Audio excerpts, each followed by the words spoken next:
स्वागत है आप सभी लोगों का फिर से एक बार हमारे ऑनलाइन लर्निंग प्लेटफॉर्म पे। जैसे कि आपने देखा, हमने आपका साथ निभाया था पिछले वाले सेमेस्टर में, तो उसी तरीके से आपका जो फर्स्ट सेमेस्टर में हम भी इसी एनर्जी के साथ में आपके पास में आ गए कि हम लोग आगे आपके सेमेस्टर को आगे बढ़ाएंगे। बहुत ज्यादा क्यूरियोसिटी होती है लोगों के माइंड में, ओ अब तो बीकॉम बीकॉम हो जाएगा, ट्वेल्थ कंप्लीट हो गया है, एडमिशन ले लिया है, क्लास स्टार्ट हो गई है। और एक माइंड में ये भी रहता है कि फ्रेशर कब होगा फ्रेशर। तो फिलहाल के लिए थोड़ा उसको दूर रखिए उन सारी चीजों को। तो मैं ये बताना चाहती हूँ आपको, फाइनली हमारा कोर्स स्टार्ट होने वाला है।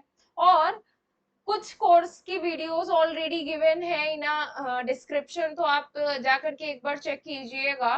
उनके लेक्चर सीरीज हमारे एप्लीकेशन पे आपको विजिट करने पे मिल जाएंगे। लेकिन ना बहुत सारे स्टूडेंट्स का सवाल था और मुझे मैसेज करके भी वो पूछ रहे थे कि ma'am how to approach first semester का कोर्स, कैसे हम उसको कैसे कंप्लीट करें कि एग्जाम के टाइम में एकदम बिल्कुल सही तरीके से कोर्स कंप्लीट हो जाए, कैसे चीजों को समझें। क्योंकि ना हमारी लाइफ में सब कुछ हमें ढंग से मिल जाता है, बस एक ही चीज की कमी रहती है, वो है गाइडेंस की। बेटर गाइडेंस अगर आपको नहीं मिलता है तो आप फिर डिफिकल्टी फेस करते हो। बट टारगेट गुरुकुल आप ही के लिए आया है और आपको ही बताने के लिए हम यहाँ पे मौजूद हैं कि आपका सिलेबस कवर कराने की जिम्मेदारी हमारी है। सारथी बैच हमारा जो ऑन गोइंग है उसमें पढ़ाई आपको करनी है, पढ़ाई, और हम पूरी तरीके से आपके पीछे सपोर्टिव सिस्टम के साथ में है कि आप बस पढ़ाई कीजिए और हम हैं। क्योंकि सारथी है तो हर एक बच्चा टॉप करेगा अपने सेमेस्टर में। तो आपको पहले ये समझ लेना चाहिए जो आपका सिलेबस है रिगार्डिंग विद दिस, ये एकदम बिल्कुल कैसा है, थ्योरेटिकल बेसिस है। ठीक है, हम बहुत सारी चीजें अपने ट्वेल्थ क्लास में पढ़ के आए, बहुत सारी चीजें ऐसा भी हुआ है हमारे साथ में कि हमने अपना जो है अपने सेल्फ स्टडी से कंप्लीट किया है, कुछ ने कोचिंग से कंप्लीट करा है। बट ना उससे बहुत ज्यादा फर्क नहीं पड़ेगा जैसे आप सोचते हो। इस चीज पे भी अभी हम वीडियो पे आएंगे, बात करेंगे कि कोचिंग ज्यादा बेटर है या सेल्फ स्टडी ज्यादा बेटर है। बहुत ज्यादा लोगों के मन में संशय होता है कि क्या करें मैम, कैसे कंप्लीट करें चीजों को। आपको बहुत ज्यादा चीजों को सोचने समझने की जरूरत नहीं है। हम ना गो विद द फ्लो, एकदम धीमे धीमे स्टार्ट करेंगे और एंडिंग तक पहुंच जाएंगे। तो जैसे कि आप लोगों की ऑन डिमांड पे हम ये लेकर के सोच रहे हैं कि किस तरीके से आप सिलेबस कवरिंग करो। इसी तरीके से पिछले सेमेस्टर में भी हमने आपका साथ निभाया था और उस साथ में हमने आपको बताया था कि कैसे अप्रोच करो, कैसे 70+ मार्क्स लेकर के आओ in your theoretical paper, externals में कैसे लेकर के आओ, कैसे इंटरनल्स में लेकर के आओ। बहुत सारी चीजें हमने की थी।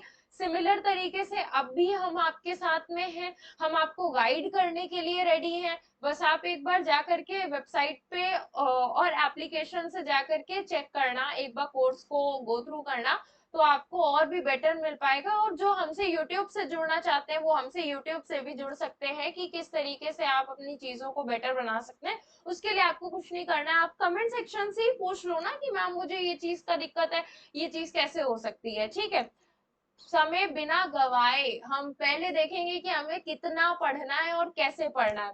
तो बीकॉम सेमेस्टर 1 में जो यूनिवर्सिटी ऑफ लखनऊ है उसने बहुत ही ब्यूटीफुल डिजाइन करा है अपने सिलेबस को। और इस सिलेबस को सेमेस्टर वाइज डिवाइड करा है उन्होंने। तो पेपर 1 है, 2 है, 3 है एंड को करिकुलर कोर्स है। तो को करिकुलर कोर्स के बारे में आपको चिंता नहीं करनी है, ये आपकी क्लासेस ऑन गोइंग हो ही जाएंगी और हमारे पास में को करिकुलर है भी सब्जेक्ट। ये जो 5 सब्जेक्ट हैं आपके पास में अलग अलग, उसको कैसे पढ़ना है और उसको हम कैसे पढ़ सकते हैं, आप उसके लिए कौन कौन सी बुक रेकमेंड करेंगे या फिर मैं आपको कौन सी ऐसी अपनी तरफ से बुक बताऊंगी, ये हम लोग इस इस पूरी वीडियो में देखेंगे। वीडियो को आप अंत तक देखिएगा, ठीक है, क्योंकि आप ही को बताना है कि आपको वीडियो कैसी लगी। राइट, तो अगर आप देखें कि आपका जो सब्जेक्ट है, पहला फाइनेंशियल अकाउंटिंग, दूसरा बिजनेस ऑर्गेनाइजेशन, तीसरा micro economics and currency banking exchange and essentials of management.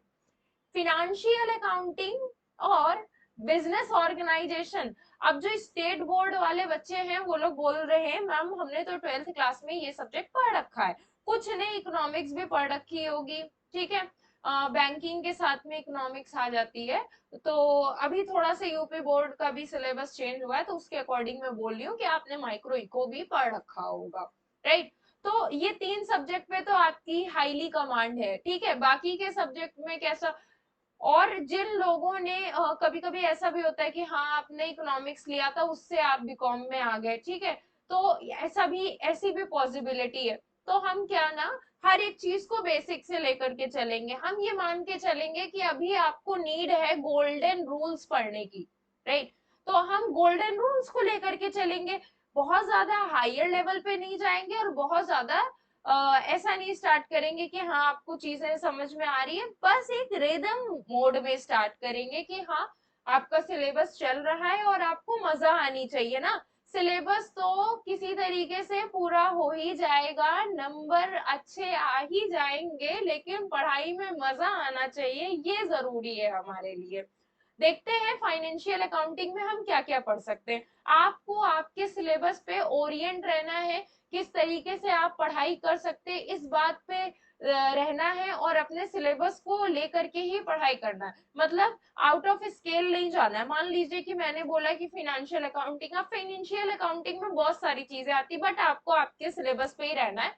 Syllabus के बाद में बहुत सारी चीजें हैं जो कि आप देख सकते हैं, ठीक है। तो अभी क्या क्या चीजें देख सकते हैं और क्यों ये सिलेबस डाला गया, देखो अकाउंटिंग एक ऐसा है कि आप बीकॉम में अब आए हो, ठीक है, बैचलर्स ऑफ कॉमर्स, तो आपको कॉमर्स में अकाउंटिंग एक सब्जेक्ट है जो कि आपको पढ़ना है। आप 11th 12th में अपना अकाउंटिंग पढ़ के भी आए हो, नहीं भी पढ़ के आए हो तो हम इसे किसी और चीज से रिलेट करेंगे।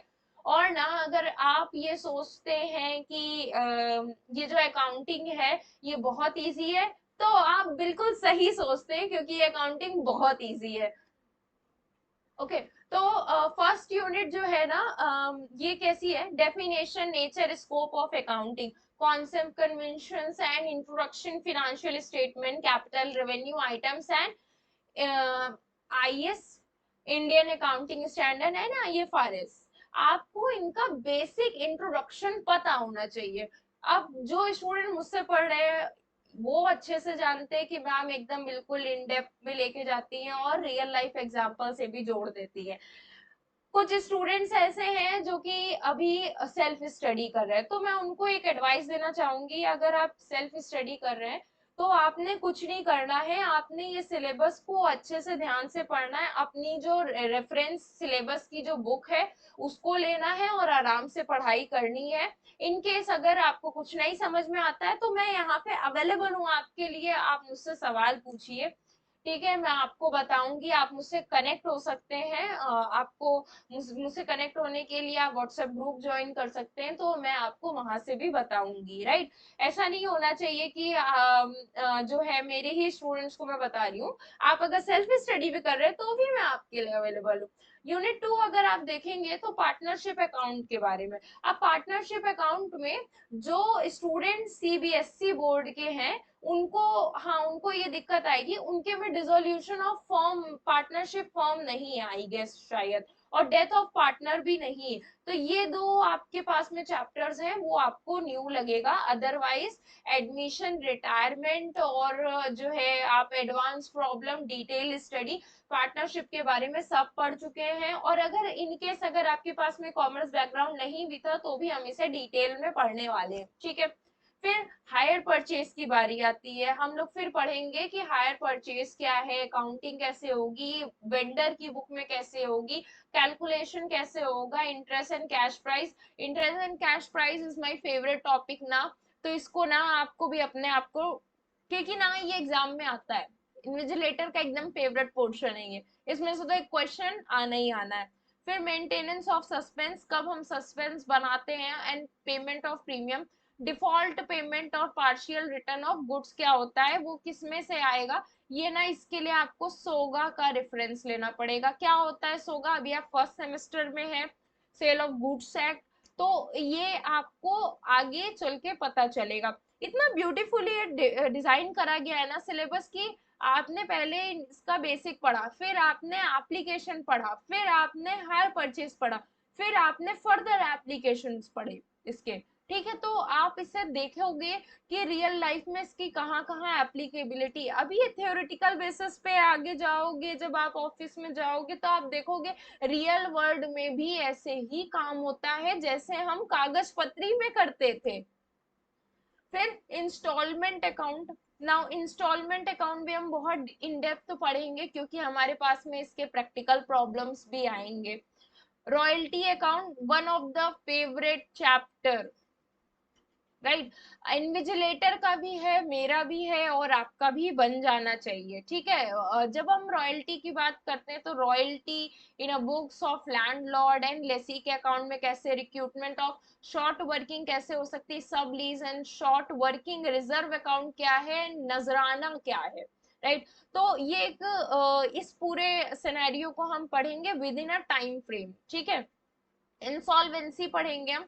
Insolvency meaning, circumstances and insolvency procedure declaring. Insolvency preparation कैसे करते हैं फेयर एंड डेफिशिएंसी अकाउंट का। और ना एक बेस्ट पार्ट पढ़ेंगे आईबीसी, इंसॉल्वेंसी बैंक्रप्सी कोड, ये भी इसी में इन्वॉल्व करके पढ़ेंगे। इसके पहले एक और था जो कि डिबॉलिश कर दिया गया है, उसको भी हम ध्यान से पढ़ेंगे, राइट। तो बहुत ही इंटरेस्टिंग जर्नी हम अपने साथ में रेलगाड़ी को आगे बढ़ाएंगे। इंश्योरेंस क्लेम्स पढ़ेंगे हम। अभी तक हमने सिर्फ देखा था एलआईसी, जीवन के साथ भी जीवन के बाद भी।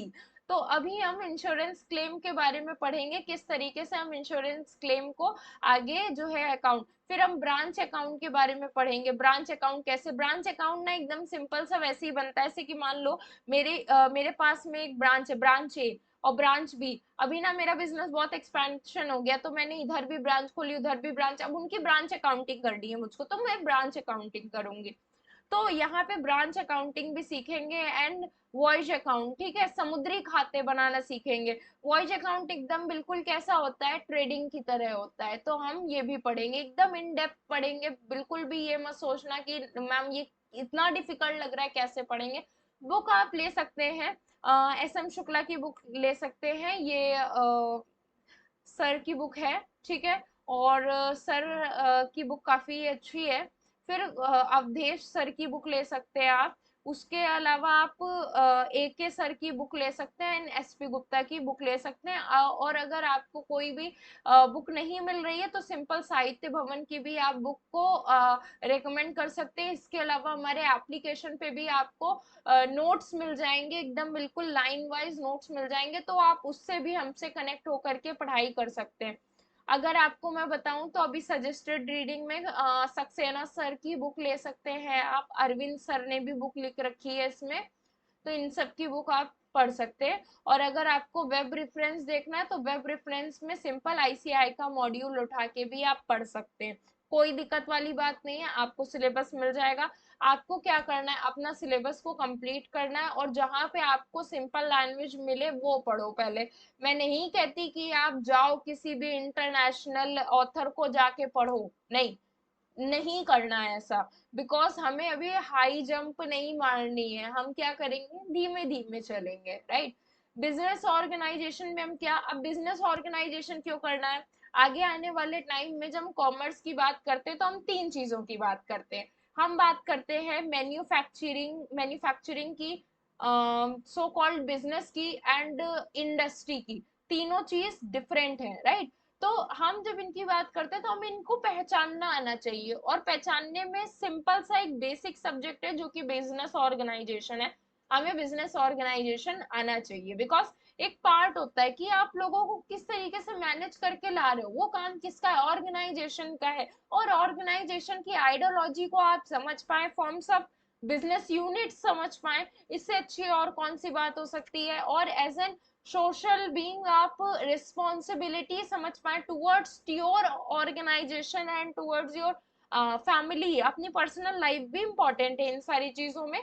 तो हमें बिजनेस ऑर्गेनाइजेशन पढ़ाया जाता है। अब कैसे पढ़ना है आपको, नेचर स्कोप ऑफ बिजनेस, यहाँ पे आपको बेसिक नॉलेज दी जाएगी कि बस बिजनेस होता क्या है, ठीक है। फिर सोशल रिस्पॉन्सिबिलिटी क्या है बिजनेस की, बिजनेस की साइज, बिजनेस यूनिट्स की साइज क्या क्या हो सकती है। फिर ई बिजनेस क्या है, बिजनेस एनवायरनमेंट क्या है। बिजनेस एनवायरनमेंट अलग अलग तरीके से, हम एक वातावरण में जीते हैं, राइट। अब इस वातावरण में क्या है कि इंटरनल भी है, एक्सटर्नल भी है। हमारा माइंड कभी कभी एक्सटर्नल से भी, अगर आप देखो रियल लाइफ में, तो हम कभी कभी एक्सटर्नल से भी प्रभावित हो जाते हैं, हम कभी कभी इंटरनल भी प्रभावित हो जाते हैं। तो बिजनेस एनवायरनमेंट क्या है, और उसमें सबसे ज्यादा इंपॉर्टेंट गवर्नमेंट बॉडीज कैसे काम करती हैं, बिजनेस उसकी तरीके से क्या रिस्पॉन्स करते हैं। बहुत इन डेप्थ में पढ़ेंगे इन सारी चीजों को, बट क्या, हम ना सिस्टमैटिक वे में ये सारी चीजें पढ़ेंगे। फिर हमें क्या पढ़ना है यूनिट 2 में, forms of business organisation, comparative study, sole proprietor क्या है, जॉइंट स्टॉक कंपनी क्या है, कोऑपरेटिव क्या है, पार्टनरशिप क्या है, लिमिटेड लायबिलिटी पार्टनरशिप क्या है, एनओपीसी क्या है, राइट। फिर यूनिट 3 में क्या करेंगे, business combination, realization, automation, methods of remunerating labour. हम सीखेंगे कि किस तरीके से आप लेबर को रेम्यूनरेशन दे सकते हो, क्या क्या मेथड हो सकते हैं। स्टॉक मार्केट के बारे में बात करेंगे, और कमोडिटी मार्केट के बारे में भी हम बात करेंगे। यूनिट 4 में पढ़ेंगे हम कैसे, ऑर्गेनाइजेशन प्रोसेस के बारे में पढ़ेंगे, क्यों इम्पोर्टेंट है, डेलीगेशन ऑफ अथॉरिटी क्यों इम्पोर्टेंट है। मैं आपको I give you one example. मान लो कि अभी ना बिजनेस के बारे में हम बातचीत कर रहे हैं, तो क्या कोई एक ही इंसान बिजनेस को संभाल सकता है? The answer is no. बहुत सारे लोग होते हैं। तो उसके में, उसमें क्या, बहुत सारे लोग हैं तो डिपार्टमेंट की जरूरत पड़ती है, लोगों की जरूरत है, तो पैसे की जरूरत है, तो वो काम कर रहे हैं।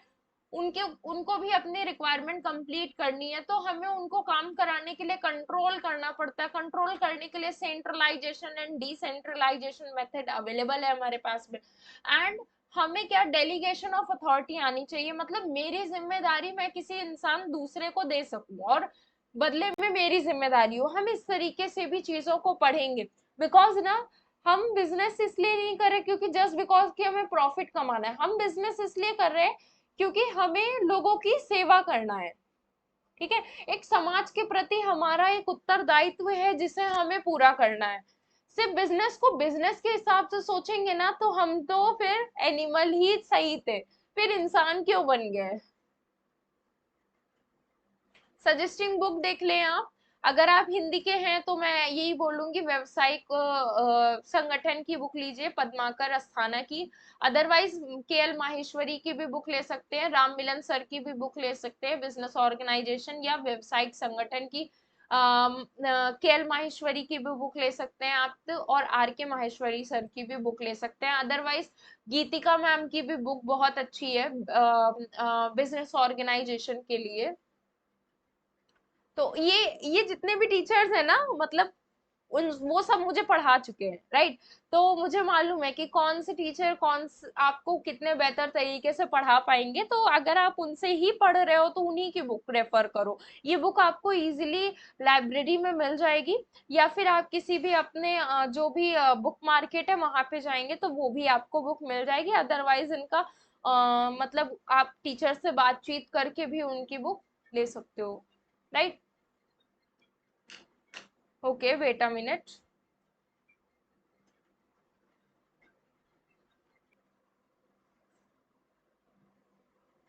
Okay, back to topic. जैसे कि मैं आपको बता रही थी कि आप किस तरीके से पढ़ सकते हैं, लाइक दैट आप क्या कर सकते हैं, आप अलग अलग तरीके से अलग अलग बुक रेफर कर सकते हैं। अब मैं आपको ना एक सीक्रेट टिप बताती हूँ जो आपको कोई नहीं बताएगा। क्या कर सकते हैं आप, जैसे कि मान लो मुझे बेसिक पढ़ना है एंड मैं कुछ नहीं जानती, तो मैंने बेसिक पढ़ने के लिए किसी और ऑथर की बुक ली। ठीक है, अब मैं आपको एक एग्जांपल अपने तजुर्बे से बताती हूँ। गीतिका मैम जो है वो, उन्होंने बहुत अच्छे से ऑर्गेनाइजेशन प्रोसेस के बारे में बहुत अच्छे से डिफाइन करा है। बट जो राम मिलन सर है, उन्होंने बिजनेस कॉम्बिनेशन के बारे में बहुत अच्छे से डिफाइन करा है। तो आप उनकी बुक को इस तरीके से रिफर कर सकते हैं कि राम मिलन सर की बुक को आप यूनिट 3 पढ़ने के लिए देख सकते हैं, और जो यूनिट 4 है वो गीतिका मैम की बुक से देख सकते हैं। ठीक है, तो ये आपको एक समझ में आएगा कि आप बुक को किस तरीके से अलग अलग तरीके से पढ़ सकते हैं। अब बहुत सारे लोगों के पास में ये दिक्कत आएगी कि मैम कैसे पढ़े, बिकॉज उनके पास में रिसोर्सेज नहीं है। रिसोर्सेज इन द सेंस कि हो सकता है उनके पास में मनी का शॉर्टेज हो। तो आप कुछ नहीं कीजिए, अपने दोस्त से कहिए कि वो एक मतलब अलग बुक खरीदे अलग ऑथर की, और आप अलग ऑथर की खरीदिए और आप एक्सचेंज करके पढ़िए। अदरवाइज मैं क्या करती थी मेरे टाइम में, मैं अपनी बुक किराए पे लेकर के आती थी और उसको वापस करके दूसरी बुक ले आती थी, तो इस तरीके से मैं कई सारे ऑथर की बुक पढ़ पाती थी। तो मैं ऐसे भी करती थी। और मैं अपने कॉलेज की लाइब्रेरी का भी इस्तेमाल करती थी, जो कि बहुत इजीली मुझे बुक्स अवेल करा देते थे। तो जिनके पास में लाइक मनी का शॉर्टेज अगर है, तो आप उसको इस तरीके से भी पढ़ सकते हैं, क्योंकि अभी लखनऊ में बहुत सारी बुक्स ऐसी हैं जो कि किराए पे मिलती हैं, और जब आप उन्हें वापस करते हैं तो आपको हाफ मनी उसका वापस हो जाता है। ठीक है, आप वैसे भी पढ़ाई कर सकते हैं। माइक्रो इकोनॉमिक्स में क्या कर सकते हैं आप, माइक्रो इकोनॉमिक्स का सफर बहुत अच्छा होता है। आप माइक्रो इकोनॉमिक्स के लिए बेसिक तैयार करेंगे, फिर उसके बाद में आप कंज्यूमर बिहेवियर को पढ़ेंगे और प्रोड्यूसर बिहेवियर को पढ़ेंगे। रिलेवेंस क्या है, जब आप माइक्रो इकोनॉमिक्स को पढ़ेंगे बहुत सारी चीजें ऐसी होंगी जो आपके नेक्स्ट सेमेस्टर में भी आपकी हेल्प करेंगी। और बिजनेस को समझने के लिए इकोनॉमिक्स को समझना इजी है, तो एक माइक्रो लेवल और एक मैक्रो लेवल, आप पहले माइक्रो लेवल पढ़ेंगे। ठीक है, फिर मार्केट के बारे में पढ़ेंगे आप ढंग से। और यूनिट 4 डिस्ट्रीब्यूशन में क्या, rent, wages, interest and profit. ये क्या कि मतलब आप जब कमाते हो तो आप इन्हीं फॉर्म में कुछ ना कुछ कमाते हो, राइट। तो आप इनकी डिफरेंट डिफरेंट थ्योरीज पढ़ोगे, आप इनकी थ्योरीज को पढ़ के भी आगे बढ़ सकते हो। इनके कुछ वेब रेफरेंसेस भी लिखे हुए हैं, मान लो जैसे कि अगर आप स्वयं पे जा करके आप पढ़ सकते हो, तो इनके कुछ एक ऐसे रेफरेंसेस भी यहाँ पे गिवन है। करेंसी बैंकिंग एक्सचेंज की बात करें, तो आप ये करेंसी बैंकिंग मतलब कि किस तरीके से करेंसीज आ रही थी और क्या है कौन सी करेंसी, फिर उसके बाद में आप क्रेडिट के बारे में पढ़ेंगे, टाइप्स ऑफ बैंक के बारे में पढ़ेंगे, जो कि आपने 12th में भी पढ़ के आए हैं यूनिट 3 को। यूनिट 4 में आप फॉरेन एक्सचेंज के बारे में पढ़ेंगे। इनके वेब रेफरेंसेस भी हैं आपके पास में। एसेंशियल्स ऑफ मैनेजमेंट पढ़ेंगे, और एसेंशियल्स ऑफ मैनेजमेंट में हम क्या पढ़ेंगे कि हाउ टू मैनेज एवरीथिंग, आपकी पर्सनल लाइफ भी रियल लाइफ भी, तो ये सब्जेक्ट आपको पढ़ना बहुत ज्यादा जरूरी है। तो ये बहुत ही इंटरेस्टिंग होता है। फिर आप यूनिट 1, यूनिट 2, यूनिट 3, यूनिट 1 में बेसिक, फिर हेनरी फ्यूल्स के प्रिंसिपल्स, फिर प्लानिंग्स पढ़ेंगे आप, स्टाफिंग पढ़ेंगे, फंडामेंटल्स, रिक्रूटमेंट सिलेक्शन क्या है, एंड कंट्रोलिंग। क्यों पढ़ना है आपको, क्योंकि ये सारे सब्जेक्ट ना भी थोड़े वास्ट होंगे, तो ह्यूमन रिसोर्स मैनेजमेंट भी इसी से निकलेगा, ह्यूमन बिहेवियर भी इसी से निकलेगा। तो आपको ये पढ़ना सबसे ज्यादा जरूरी है। तो ये आपका सफर पूरा खत्म हो गया कि किस तरीके से आपको पढ़ना है, राइट। अब क्या ना, आपने इतना कुछ पढ़ लिया, सबसे ज्यादा इंपॉर्टेंट क्या है, पहले तो एक चीज और भी है ध्यान में रखना, प्रैक्टिस सबसे ज्यादा इंपॉर्टेंट है। अगर आप प्रैक्टिस कर रहे हो ना, तो चीजें बेटर वे में चलेंगी। आपको एग्जाम में लाने हैं नंबर, राइट, बट उसके लिए आपके लिए जरूरी क्या है, आपको ढंग से नॉलेज होनी चाहिए। नंबर तो किसी के भी आ जाएंगे, लेकिन नॉलेज आपका साथ हमेशा देगी। तो आपको सिलेबस जो डिजाइन करा गया उसको अच्छे से पढ़ना है। आपकी पढ़ाई में आप, मेरी तरफ से एक रिकमेंडेशन ये है, आप ट्रांसपेरेंट रहना हमेशा। आपने जितना पढ़ा है आप उतना ही बताना अपने टीचर को, आप जितना पढ़ रहे हैं उसको ढंग से पढ़ना, तो आपके लिए बेटर रहेगा, राइट। और कभी भी ये मत सोचना कि आप अगर क्वेश्चन पूछोगे आपके क्लास में तो बाकी लोग हंसेंगे, राइट। क्योंकि मुझे ऐसा लगता है कि अगर आप क्लास में क्वेश्चन पूछते हैं तो उसी टाइम के लिए सिर्फ आप बेवकूफ होते हैं, आगे आने वाले टाइम में पूरे साल भर आप बेवकूफ नहीं रहेंगे। फॉर एग्जाम्पल लेट से, अगर आपकी पर्टिकुलर दोस्त है या फिर आपका कोई पर्टिकुलर दोस्त है, उसने उसके दिमाग में भी सेम क्वेश्चन आया था, उसने नहीं पूछा, पूरी क्लास आपके ऊपर नहीं हंसी, राइट, उस दोस्त के ऊपर नहीं हंसी, बट आपने पूछ लिया, पूरी क्लास हंस दी, बट आपको आंसर तो मिल गया ना। और प्लीज, बहुत ज्यादा लोग गूगल स्क्रॉल करते हैं और यूट्यूब एक्सप्लोर करते हैं, ये सारी चीजें हमारी सपोर्टिव सिस्टम है, बट जब तक आप बुक को उठा करके हाथ में नहीं पढ़ोगे तब तक आपको चीजें नहीं आएगी। बहुत सारा टाइम अपना लाइब्रेरी में बिताओ ताकि आप चीजों को पढ़ पाओ। इसके अलावा हमारा सारथी बैच ऑन गोइंग है, आप सारथी बैच से जुड़ सकते हो। और हमसे गाइडेंस ले सकते हो, जिसमें कि आपको 1 to 1 मेंटोरशिप भी मिल जाएगी। तो आप मुझसे कनेक्ट हो सकते हो अगर आपको मुझसे कनेक्ट होना पसंद है तो, राइट। तो एग्जिस्टिंग व्यूअर इस वीडियो को देख रहे हैं तो प्लीज लाइक शेयर सब्सक्राइब करें, अदरवाइज जो न्यू यूजर है वो भी सेम थिंग फॉलो करेंगे।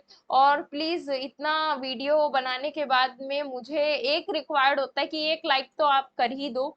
और दूसरी चीज ये है कि जैसे कि अगर मैं आपको कुछ पढ़ा रही हूँ, आपको कुछ नहीं भी समझ में आ रहा है या फिर आपको मेरी वीडियो नहीं भी अच्छी लग रही, कमेंट सेक्शन में एकदम बिल्कुल बेधड़क होके बताओ कि क्या इम्प्रूवमेंट है जो कि मैं आपके लिए कर सकती हूँ, और कौन से लेक्चर आप मुझसे चाहते हैं जो कि हम यूट्यूब पे अपलोड कर सकते हैं फॉर योर हेल्प, राइट। तो हम इस तरीके से आगे बढ़ सकते हैं। बाकी मुझे ऐसा लगता है कि आप बहुत ज्यादा समझदार हैं, आप ये सारे सिलेबस को एकदम बिल्कुल फटाफट कंप्लीट कर लेंगे, ये मुझे पूरा भरोसा है।